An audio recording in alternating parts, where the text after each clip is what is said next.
And sorry for this delay.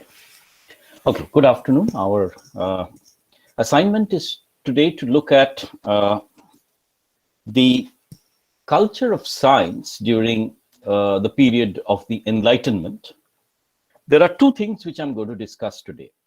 The first is what were the material changes in terms of the development of science between, say, 1660 to 1800. So that's one part of my discussion. The other part of my discussion is what did this change in science mean for culture? That is to say, what impact did it specifically have on literature and the depiction of art in general? So did it change philosophy to a certain extent? And did it sort of bring about a change in the way literature represented society? These are some of the questions that I'm going to ask today. Now, if you look at a few dates, then you'll find that 1543 is the date when you actually have a major paradigm shift in literature, in science, with the publication of Copernicus's on the revolutions of the heavenly spheres. Right, this is 1543. So I'm talking almost 150 years before the 18th century is about to arrive. Now, what did Copernicus do? Copernicus basically moved away from the Earth-centered model, where the Earth was at the center of the universe, to the heliocentric model, which you obviously understand is the model where the sun is at the center and the Earth is moving around it. Right. Now, this was also, substantiated throughout the 17th century by Galileo. Galileo is a very important figure whom we encounter also in Milton. Please remember you have studied book 1 of Paradise Lost, where there is this reference to Galileo of Fiesole, who's looking at the orb, the moon, which then through the telescope becomes enlarged, as it were. So as early as Milton, we do find the reference to Galileo as having changed the perspective of the moon altogether, of the heavenly bodies altogether. I should also mention the efforts of Johannes Kepler. Now, between them, Copernicus, Kepler, and Galileo together fundamentally led a shift away towards a more rationalized, observable, empirical description of the model of the universe. Now, many of you might think, well, so what? Astronomy is, after all, today one of the sciences which we really do not give much importance to. But at this point of time, to sort of situate the Earth within its proper orbit, and also to prove that astronomy was empirical science, was moving away from the Aristotelian idea of the metaphysics towards what I'll call the Baconian model of the empirical sciences. Now, Bacon's text, incidentally, 1620, was Novum Organum, which was responding to Aristotle's text Organum. So this was a new organum, as it were. And Bacon was the first to talk about the scientific, empirical, observable method. And science is something which extensively drew upon these particular observable data. So even while Locke is writing an essay of human understanding, we can see that a century earlier, Bacon has already initiated this gravitation towards, and I use the word gravitation with very deliberately, the gravitation towards an empirical method of observable sciences.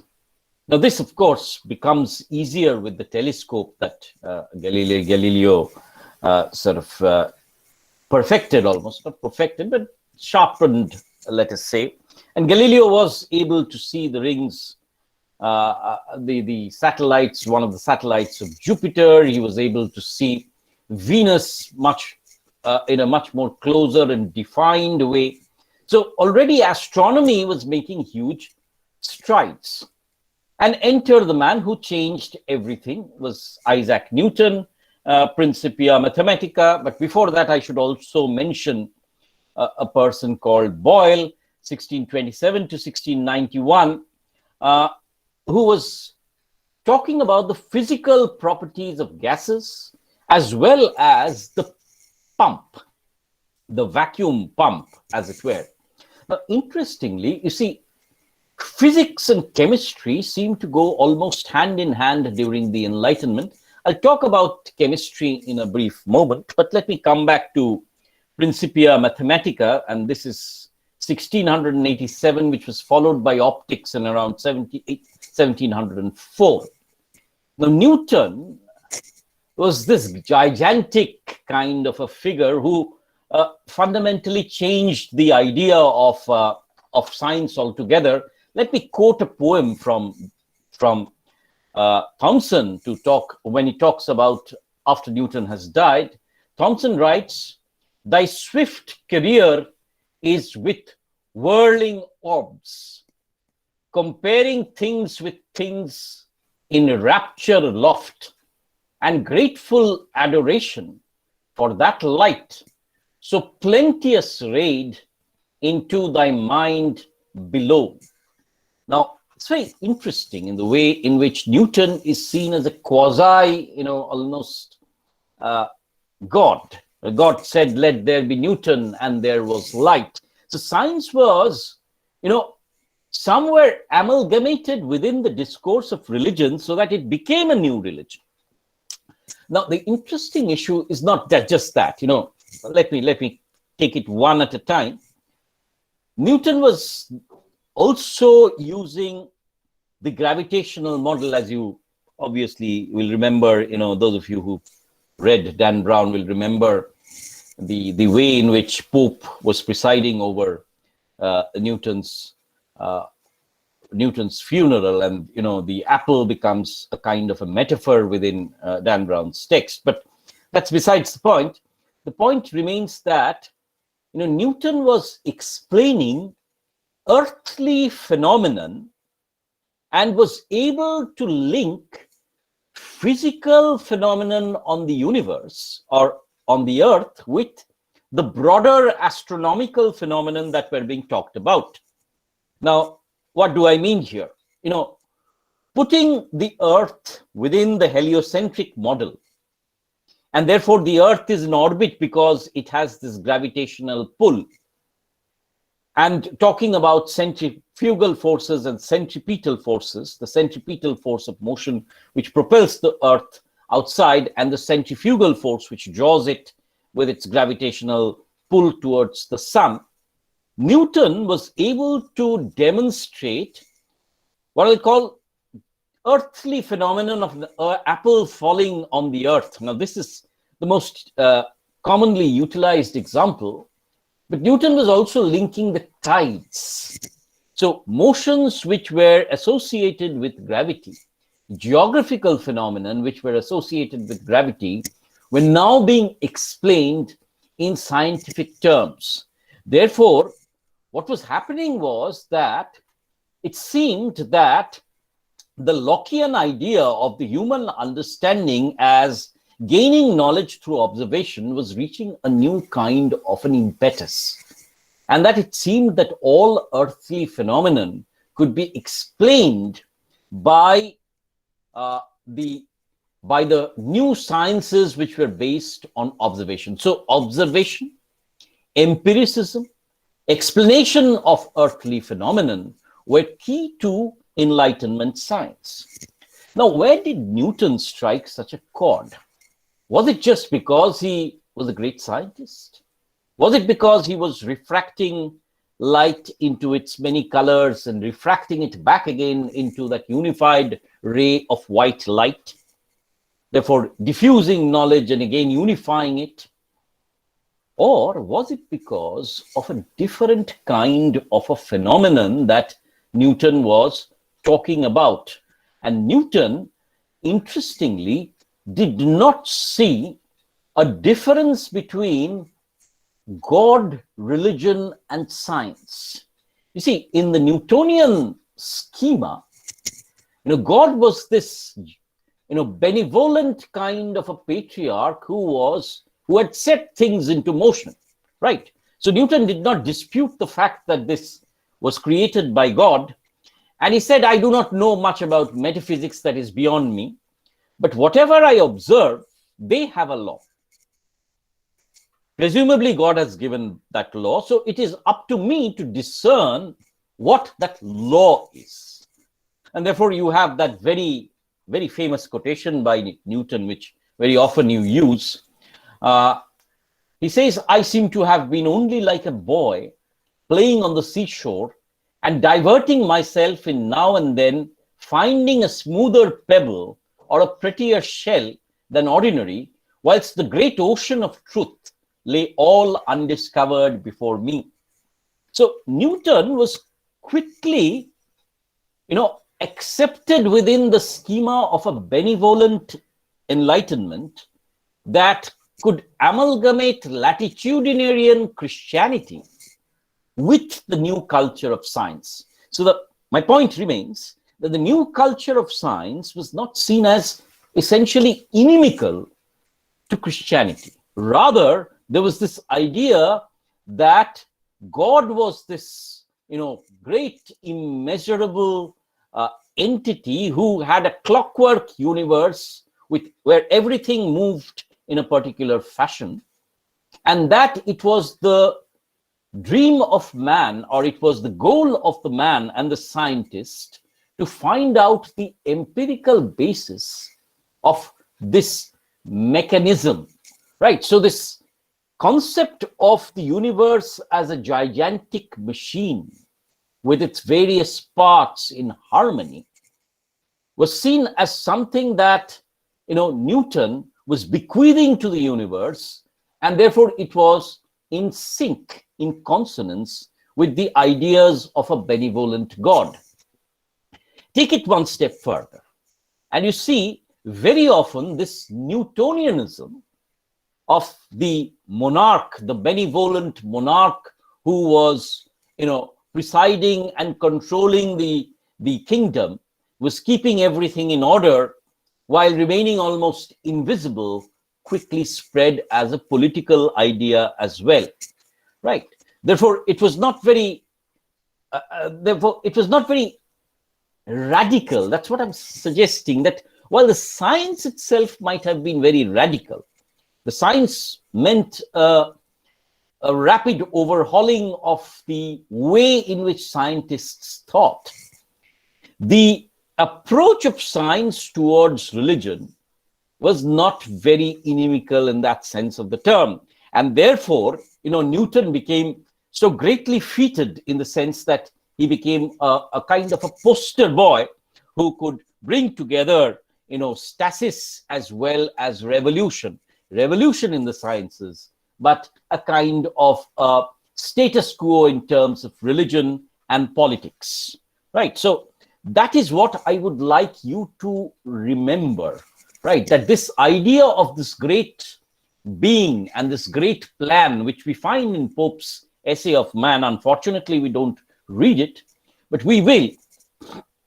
At some point of time or the other, I'll choose a part of the text, and we'll talk about this kind of everything that has a plan. And you see the counterpart to this is the deist philosophy, where everything that has a purpose. That's what the deist philosophy cut down to one line would be.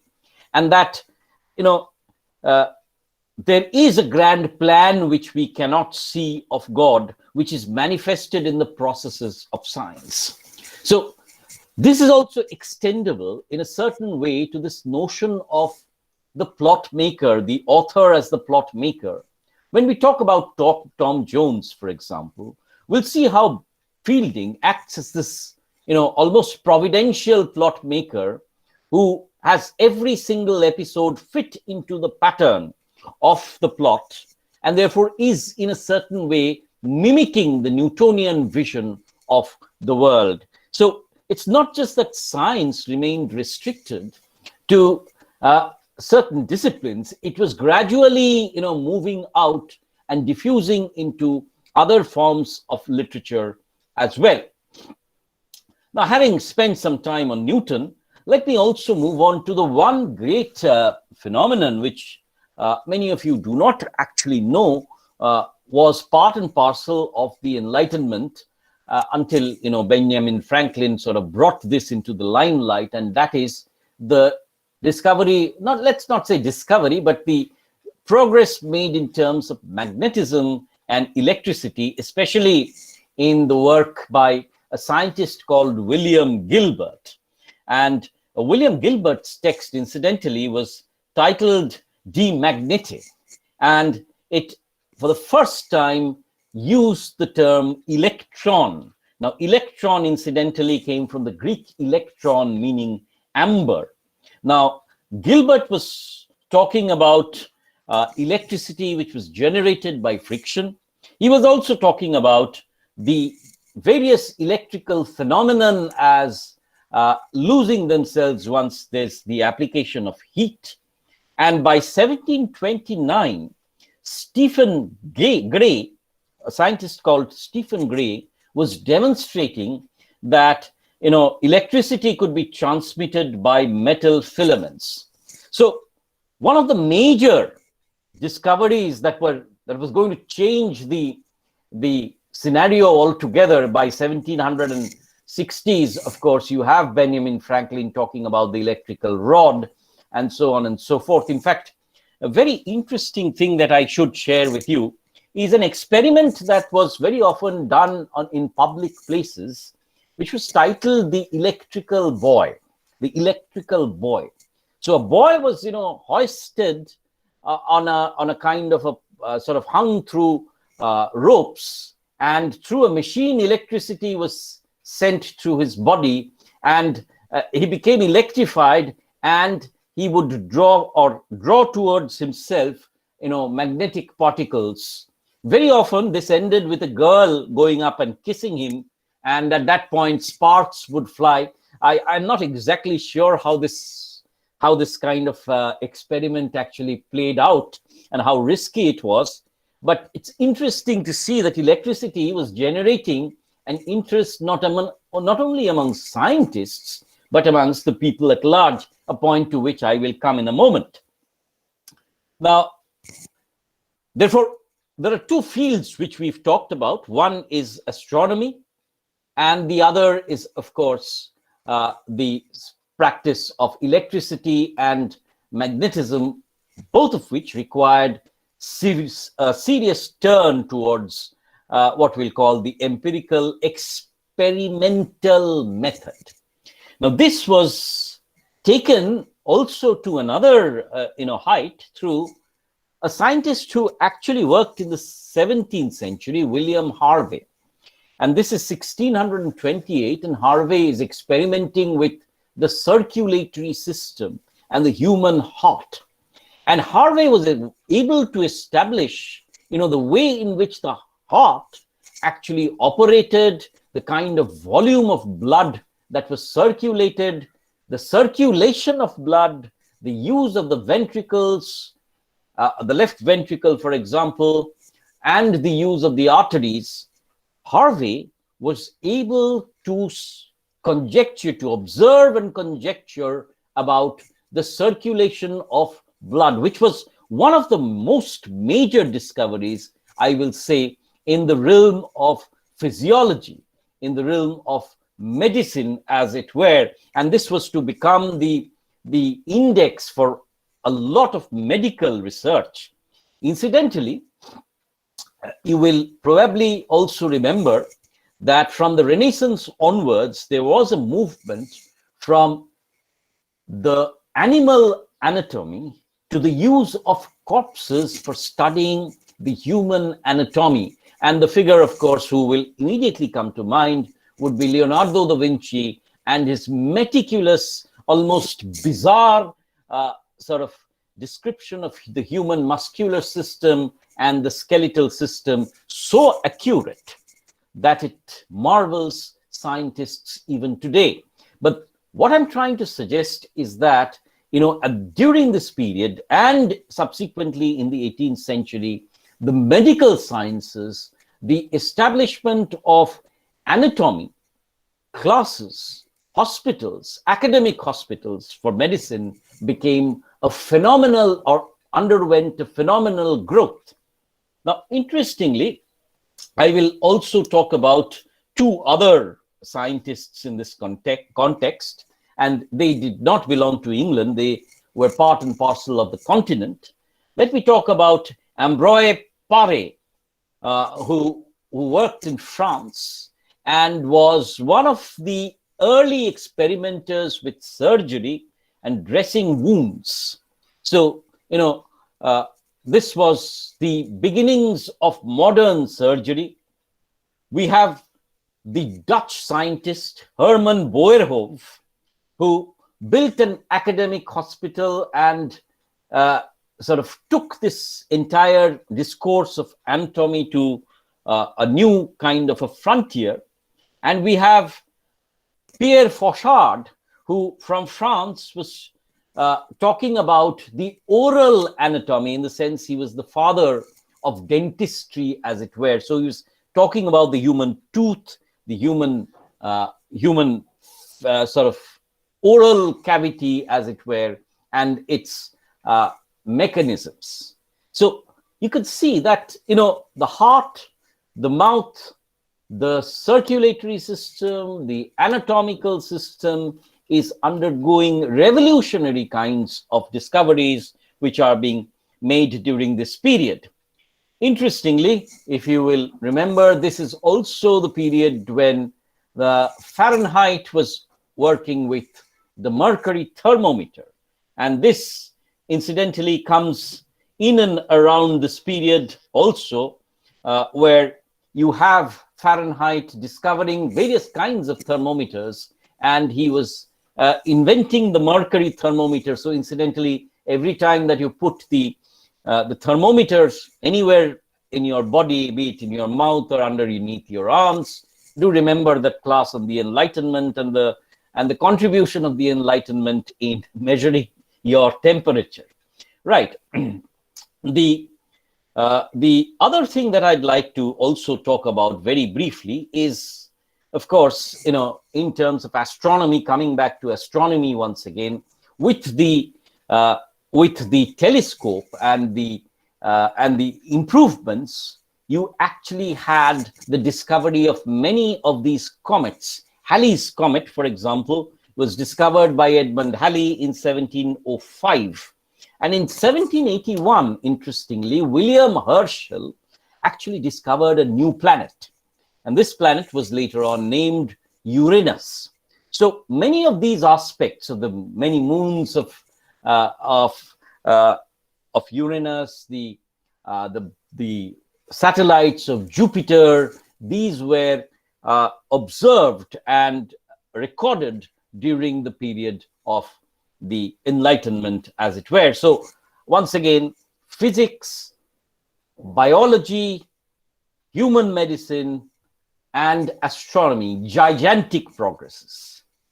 Also, a gigantic progress was made in the discipline of chemistry.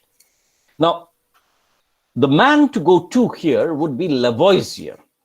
And along with a lot of other scientists, Lavoisier was able to, talk about and find out the composition of air, its composition, the combustibility of oxygen, the fact that water was made of hydrogen and oxygen. And Lavoisier's entire, empirical method led to this concept of the empirical formula. For example, the empirical formula of water, according to Lavoisier, is HO.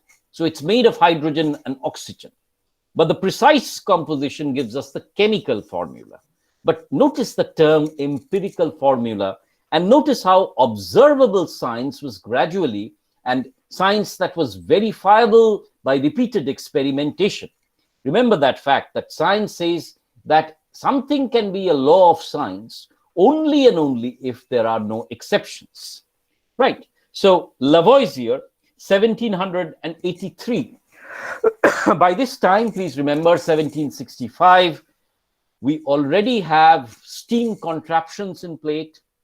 We have James Watt inventing, a basic steam engine, and the Industrial Revolution is just around the corner. Electricity is just around the corner. So the gigantic leap towards modernism and modernity is something that the Enlightenment bequeaths upon the 19th century, as it were. 1800 onwards, you see, mechanization will take place in a very, very big way. Already we have the spinning jennies. Already we have the water looms. So we have the wind energies being conserved. So a lot of, manufacturing changes are also being done. And what is interesting is the way in which theoretical science is almost immediately kind of transferred into its praxis, into its industrial usage.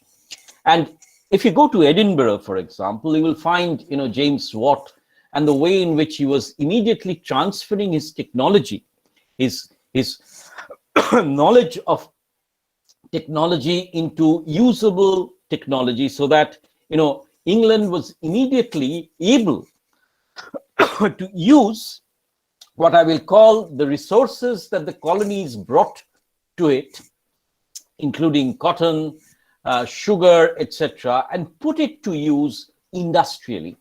Right. So this leap, so you can see there's an axis almost. Give me a moment, please. An axis between scientific knowledge, colonial travel, and industrial progress. So it was a kind of a triangulation through which the English nation, because it was most advanced in sciences, took a gigantic leap in terms of economic growth and progress. Right, so science was, as it were, the new religion. Till Newton, it did not have an antithesis with religion. Of course, later on, gradually, it would make itself a stable presence until 1857, when I will say 1859 rather, when Darwin would bring this sort of conflict into practice, and then it was the gradual withering away of religion.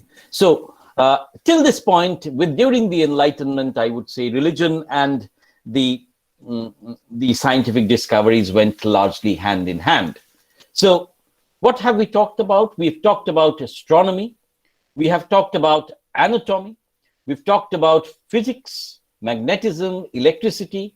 We have talked about various devices, including the mechanical calculator, the steam digester, which was one early model of the steam engine, the telescope, the vacuum pump, Leeuwenhoek's, of course, microscope comes during this period. So it is, as it were, what the microscope and the telescope do is look at phenomenon in all their details, magnify them, and study them, and make conjectures, or rather hypotheses.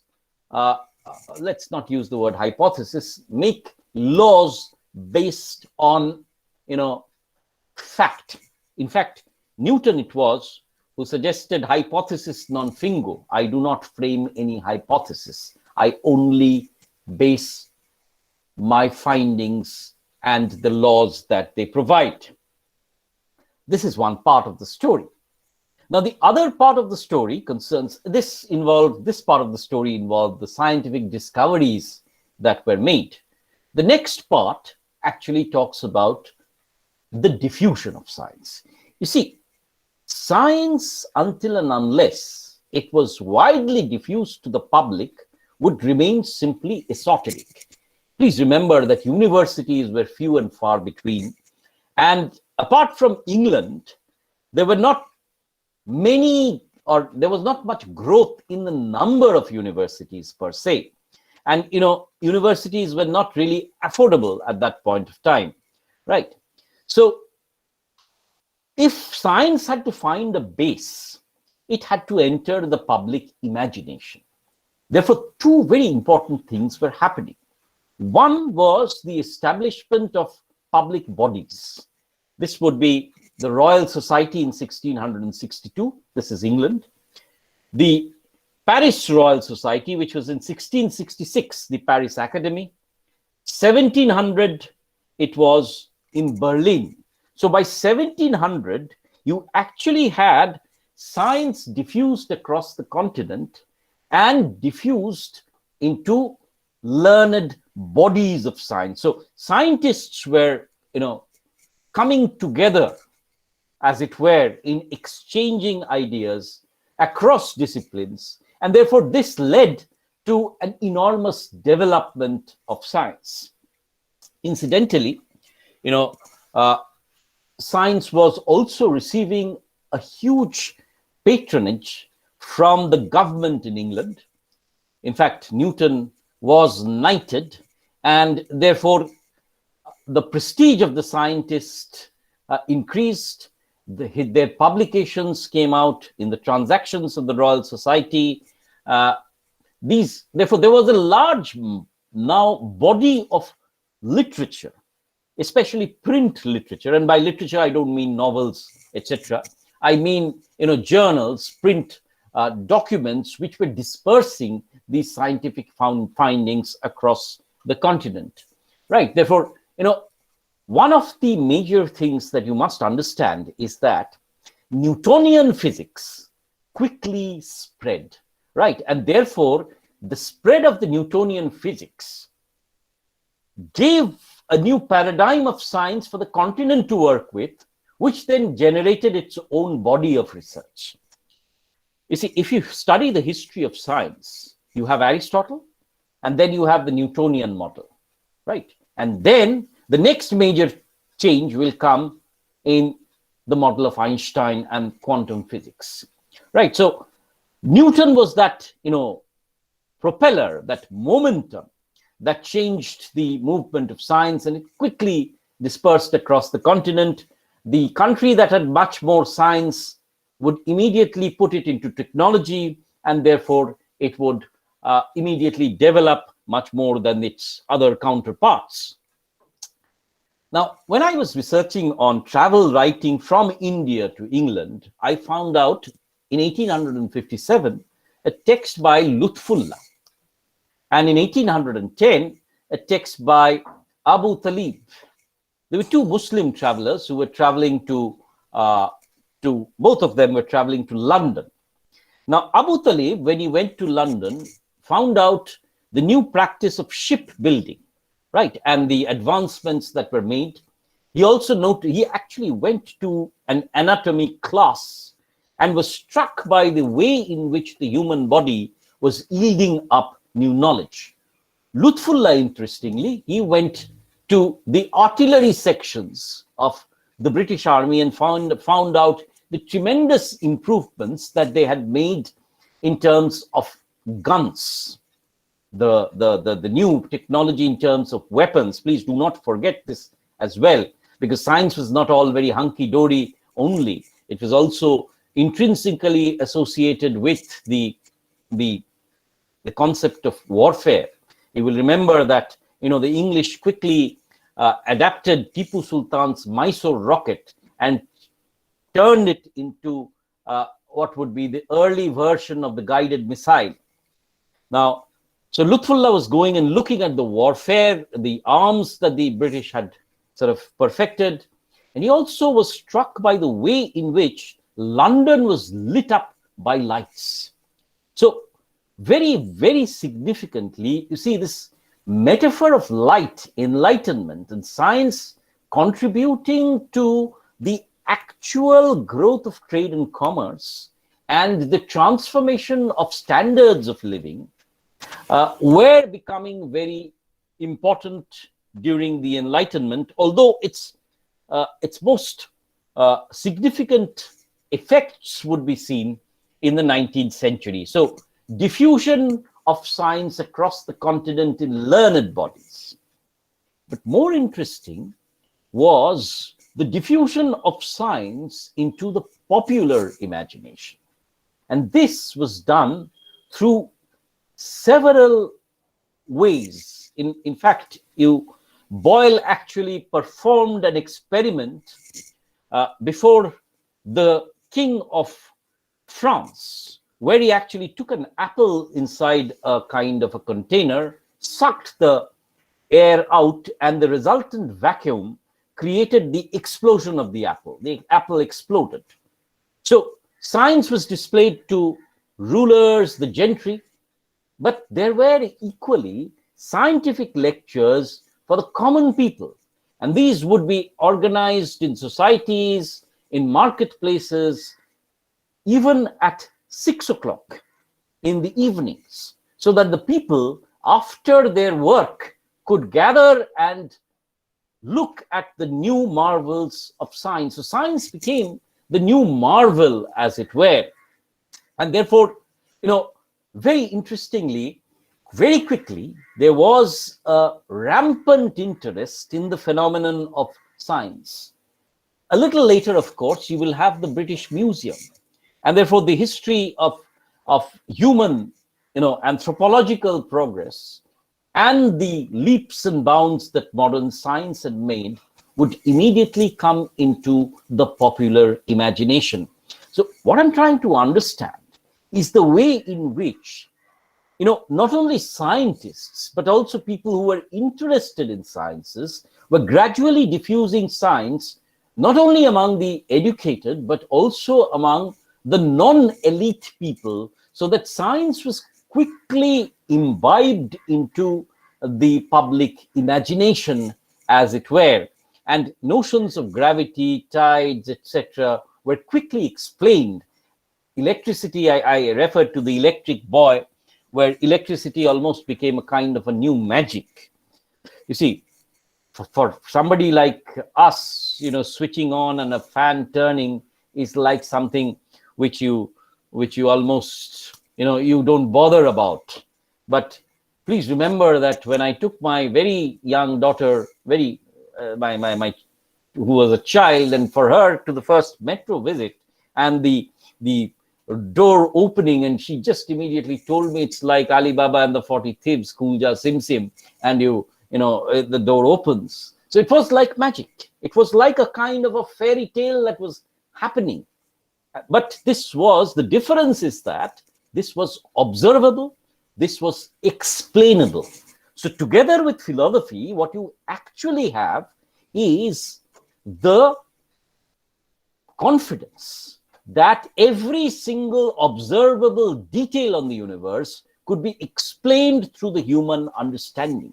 Just imagine this. So when Kant was talking about, if you take a leap from Locke, who was suggesting that, all knowledge is based on sense experience, the tabula rasa, towards Kant, who was talking about, human beings as always driven by dogma, and therefore enlightenment means sapere aude, dare to know, the freedom from the self-incurred tutelage that Kant was talking about.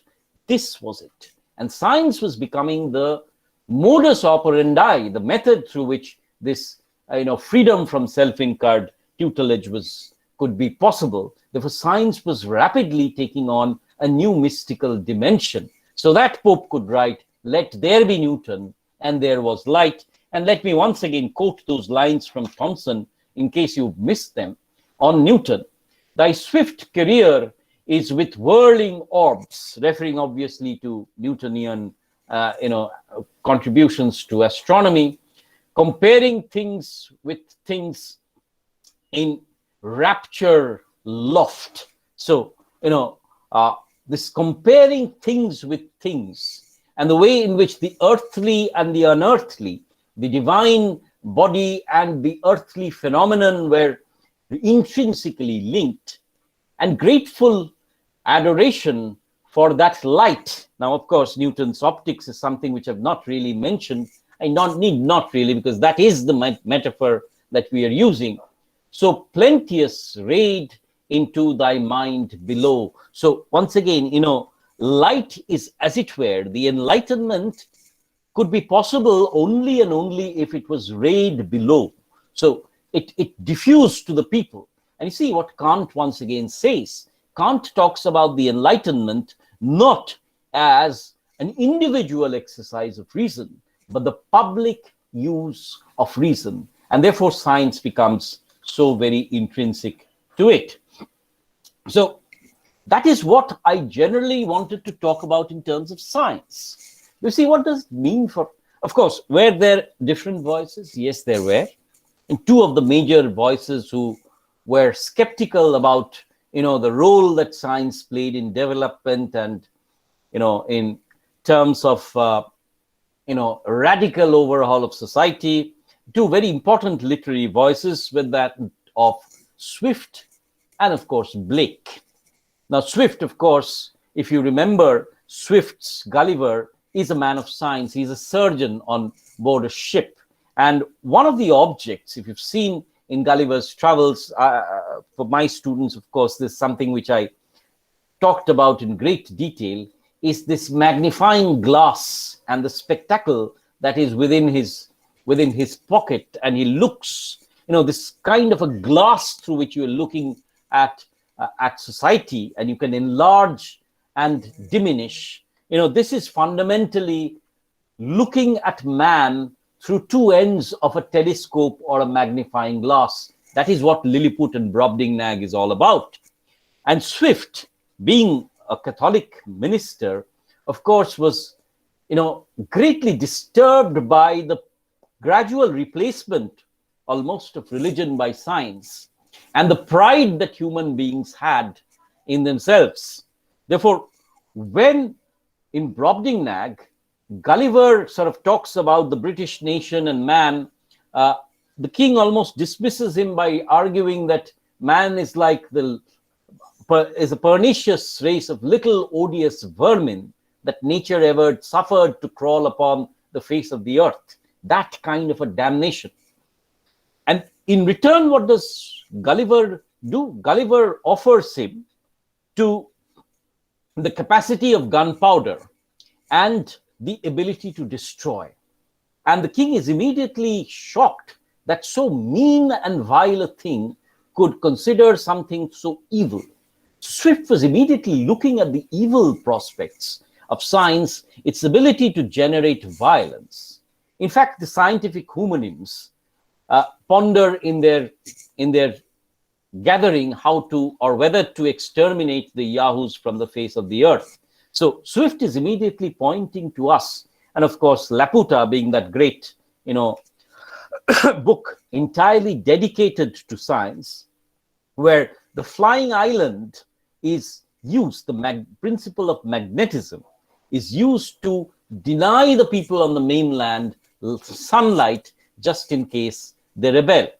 And of course, Swift's the Academy at Lagado is a reminder of many of the speculative experiments that were taking place in the Royal Society.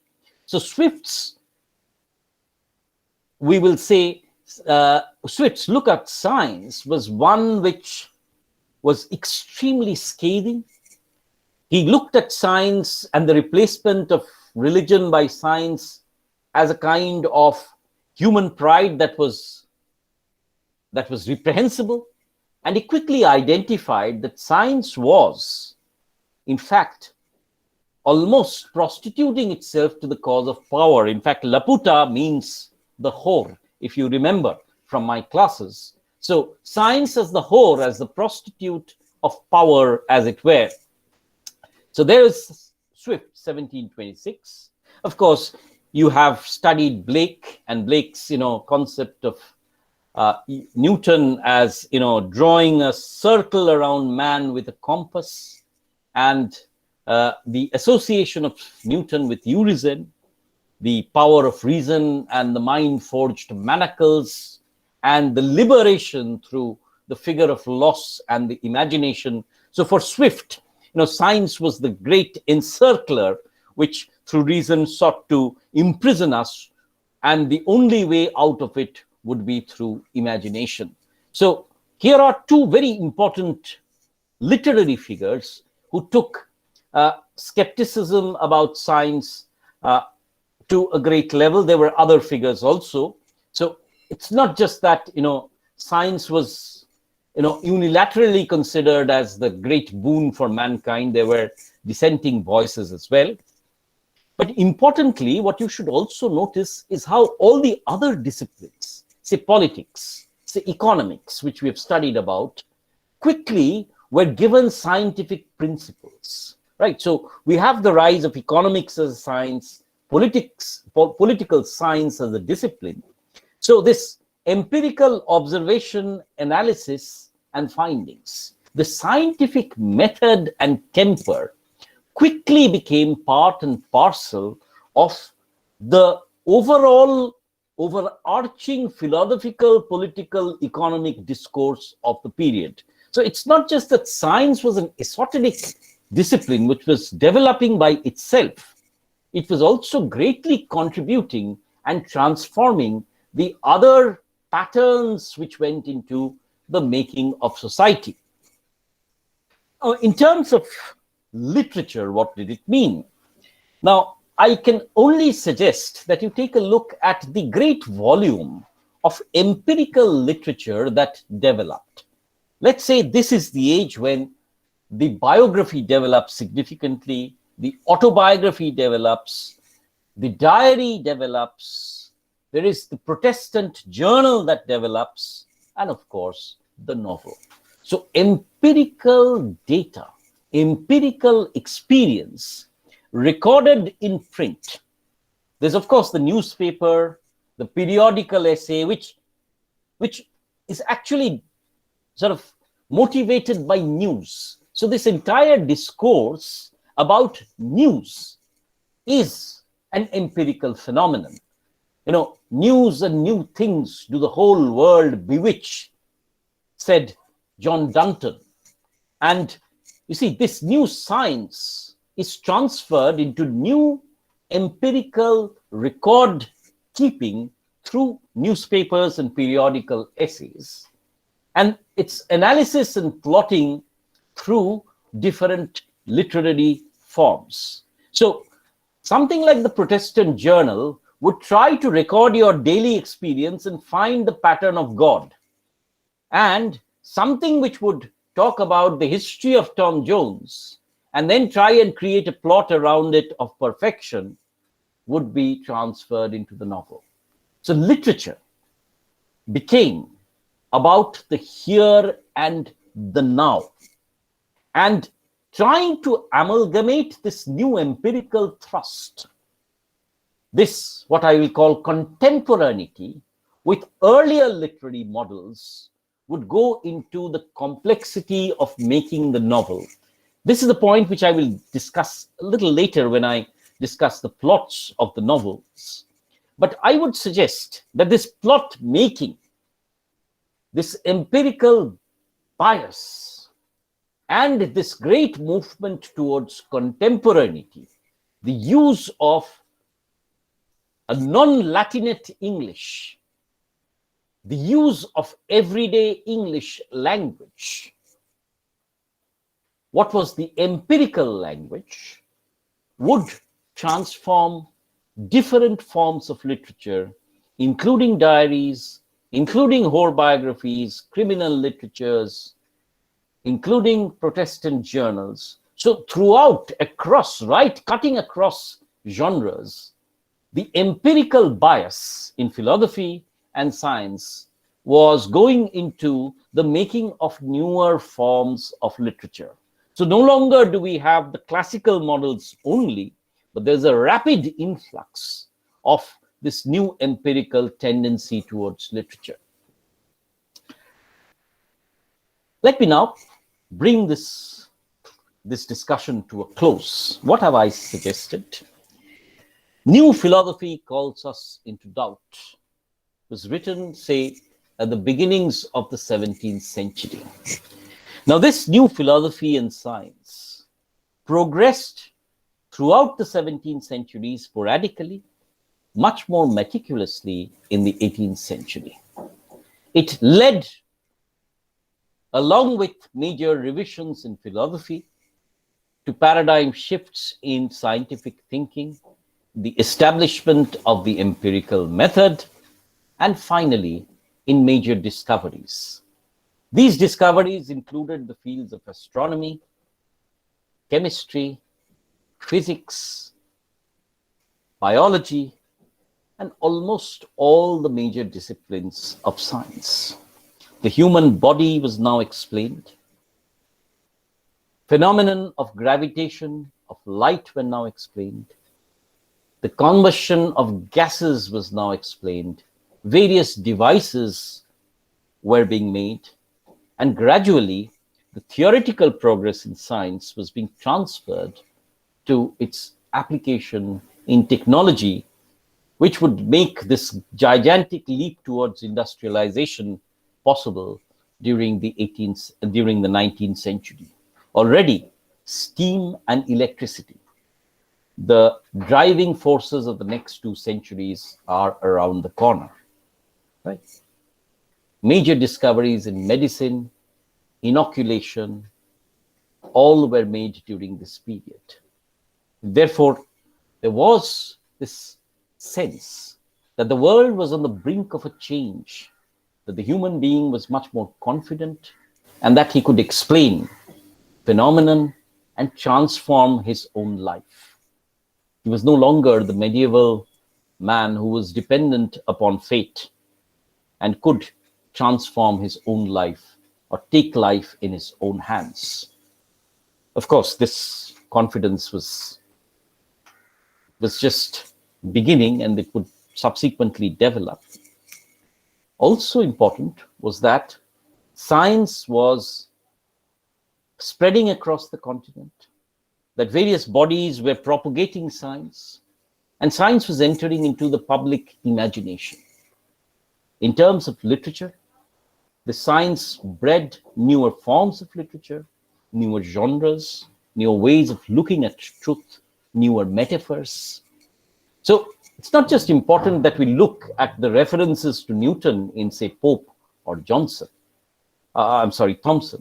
It is very important to note that the scientific method, the empirical bias, became the fulcrum of the development of newer genres and gave to literature a thrust towards contemporaneity, plotting, and an empirical basis. This is what the culture of science contributed to the Enlightenment. Right. I think I've spoken enough. I will now open this up for your questions.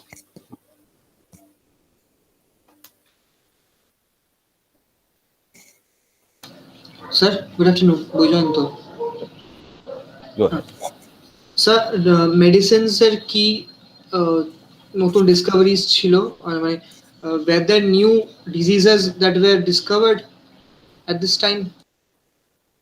Not exactly new diseases were being discovered. So that great movement towards, inoculation would come slightly later on. But one of the major things which you might be aware of is this Mercury woman called Lady Mary Wortley Montagu, who actually went to Turkey and sort of found out that they had a system of inoculation against smallpox, and she brought it back to England.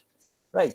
Now, you see, the point is that once the circulatory system had been discovered, and once you had major movements in the discovery of the anatomical systems, then in the 19th century, as it were, Diseases could be identified, for example, tuberculosis, right? If you see, tuberculosis was something that Keats died from, and it was one of the most rampant of diseases. Now, the cure for tuberculosis would come later on, but the identifications of tuberculosis could be made only and only when the human lung was taken apart in an anatomy class. Very interestingly, of course, maintaining of the measuring of temperature or the body temperature was regularized during this period. We also have, as I said, Pierre Fauchard is the father of modern dentistry. We talked about Ambroise Paré, who found out newer ways of suturing wounds, right? So, and is being considered as to be the father of modern surgery. And of course, Boerhaave, who sort of built the first academic hospital, where he was trying to sort of put these newer techniques of treatment into practice, right? So these were some of the major discoveries that were being made, right? Now remember that Europe and England still were under the attack of severe diseases. For example, as you know, 1720 was the date when a ruthless plague broke out in England, and this was by the way, this was the last plague to have actually broken out over the continent, as it were. But by and large, nursing hospitals were being established. The academic hospital was now sort of being created. And you see, care giving was, and the medical profession was emerging into some kind of a structured and coherent discipline, as it were, right? So, although I will not say that many major medical discoveries in that sense of the term were used, but see, these phenomenon, for example, the microscope would later on go on to become one of the most important discoveries in medicine. The circulatory system, one of the most important discoveries in medicine. These were gradually being established.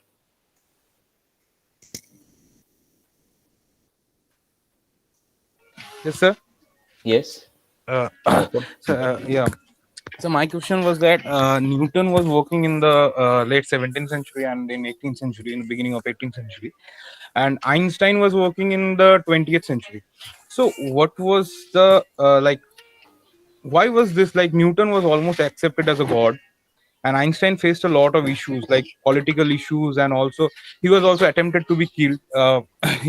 And he had to denounce his German citizenship also.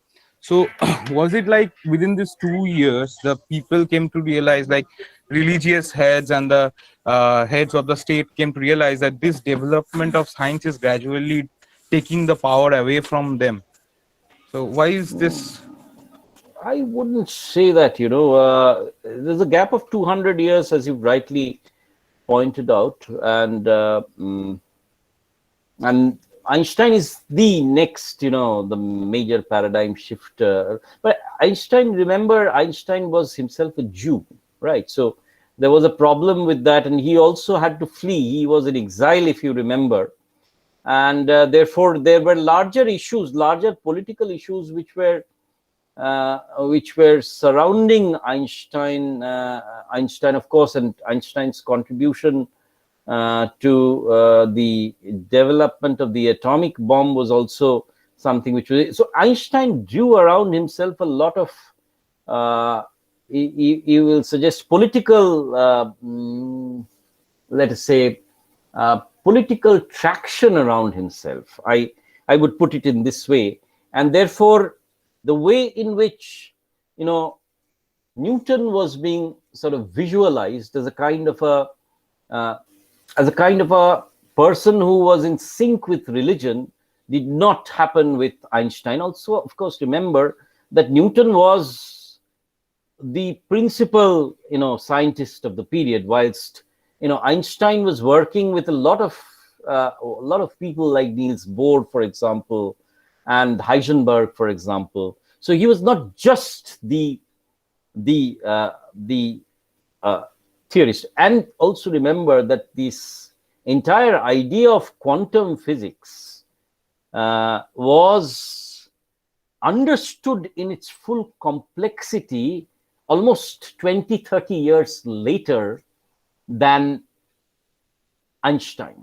So of course you will remember that Schutzenbusch's contribution in the discovery of the boson, for example, which was largely forgotten. So the impact of Einstein's discoveries, I would suggest, was a little late, whereas Newtonian physics was immediately accepted. Not only accepted, it sort of explained a lot of phenomenon immediately. And the other thing which I could also bring about, and which I think, Shamatpon, you are hinting at, is Einstein was almost working in between wars. So, science as a phenomenon of destruction, science is a kind of a, non-benign force, was, yes, somewhere also in the popular imagination, Einstein could never become that kind of a hero that Newton would be.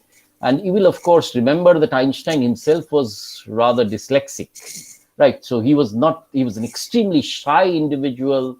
He had very rare public appearances. And therefore, the way in which Newton projected himself as a kind of a messiah for science was never given by that kind of appearance was never really taken by Einstein. He was largely busy concealing himself, protecting himself in a society where war had become a major issue. So I would say that the contexts of both these scientists and their political, let us say, positions were largely different. But having said that, Einstein did, and successfully, completely overhauled the Newtonian physics, right? So Newton is largely now relegated to footnotes in the history of science, whereas Einstein has become the basis of subsequent research. Right? Yes, you were saying something. So was Newton, can we say that Newton was a little bit like moderatist in his approaches towards the society? And absolutely. Newton was the great conservative in terms of science. He was very careful. Newton was a very diplomatic scientist. Right? He saw that if he sort of made his science something inimical with religion, he would never survive, and he would also never get patronage. Right? So he very cleverly did something. He said, okay, fine, the metaphysics I leave to God. I do not understand. He's great.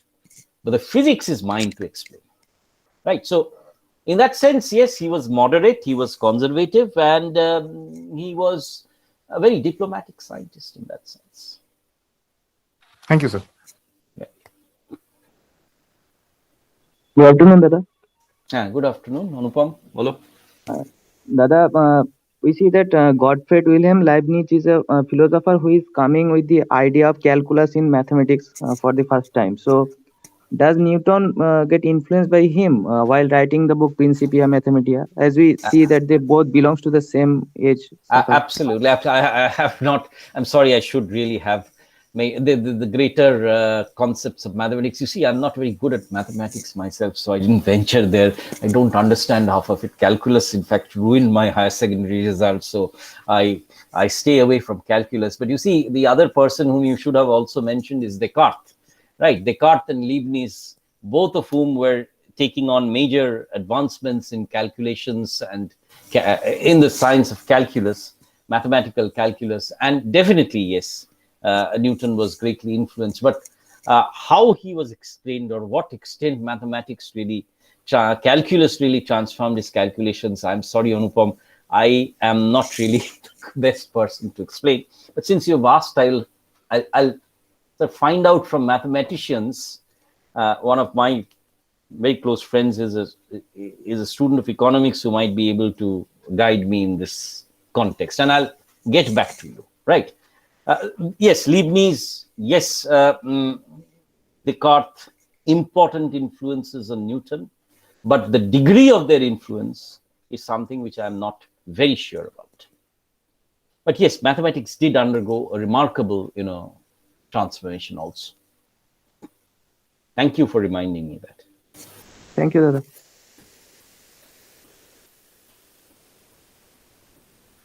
Right. Okay. So if there are no other questions, we'll call it an afternoon here. And I'm sorry, I have urgent work. So we'll have a class tomorrow at 8 o'clock, if you permit. Right? Yes, sir. Okay. I'm sorry for dragging you out of your beds in this winter mornings, but please bear with me. Thank you. Then we'll talk tomorrow about print culture and the Enlightenment.